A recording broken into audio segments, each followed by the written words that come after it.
If you're going out into the field to light a production, we have a few different kits that you can choose from. We have the LowelDP 3-light kit, and we have the Lowell Creator 4-light kit. No matter which light kit you take, each one will have a hard case, and it'll also be written on the front, right where you lift up the suitcase, all the contents of the case. So if you forget when you're packing it up at the end of the shoot, if you forgot to grab something, check out where it's written on the front of the case and it'll tell you. Each kit will contain all the lights, cables, and stands you're going to need to make an effectively lit production. Okay? Creativity is, of course, up to you. In this kit, this is the LowelDP kit, we have 3 lights that are the DP lights. They do have these hand grips. There are a lot of functions and features of the light. They have a set of barn doors. It's very easily adjusted. You can make a lot of different adjustments, including a spot and flood control. Okay, so we'll take a look at these lights in a moment. Also in the kit are 3 stands, very easy to use and set up. You should have 3 cables. Okay, for these lights, the cables detach from the lights, so make sure that if you check out the lights, you've got 3 cables. If you check them back in, you've got 3 cables.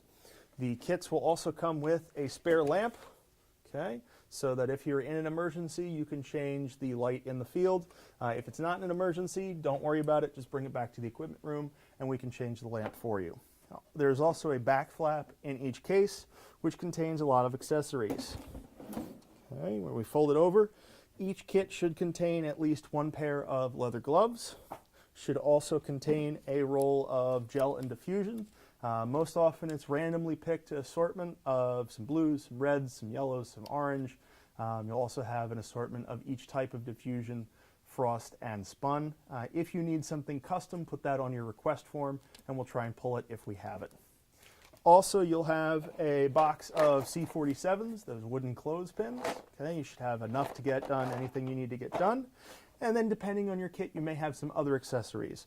The DP kit will contain possibly a gel or diffusion holder so that you can hold it away from the light, especially useful if you're not using barn doors or if you need a less of a cut beyond the distance of the barn doors. This kit also has a half scrim. Okay, maybe useful, maybe not. This one has a umbrella. You'll affix the umbrella to the light, pop it up and open, and this will reflect the light back to your subject.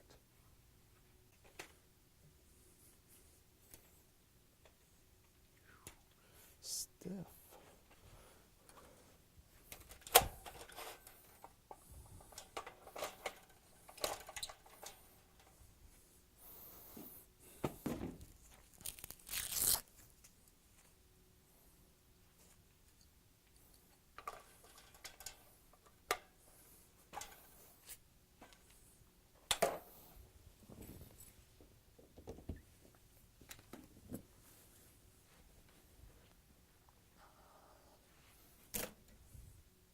Attaching this light to the stand and even setting up the stand is very similar to any other light kit, especially the Airy kit.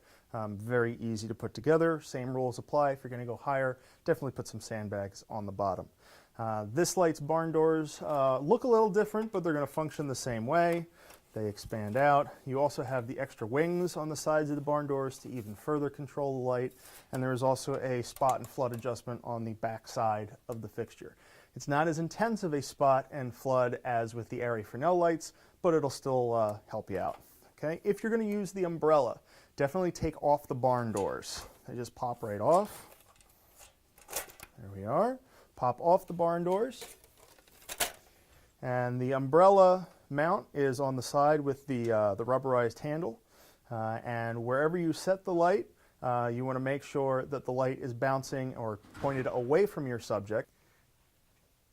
The intensity of the LowelDP light is 500 watts. If you're going to use the umbrella with the LowelDP light, make sure you take off the barn doors first. They just pop right off. Okay? And the umbrella should be positioned such that it opens away from your subject. Your subject should always be behind so that the light bounces off the inside of the umbrella and reflects back to your subject. So I'm going to assemble the umbrella first. Make sure we have all our parts here. There we go. Good Good enough. And then this little ridge here is where we insert our umbrella. So I'll turn this so that you can see from the side. Insert the umbrella right here. Tighten it up. And then when we turn it on, it's bouncing light back at our subject, in this case, me. Striking!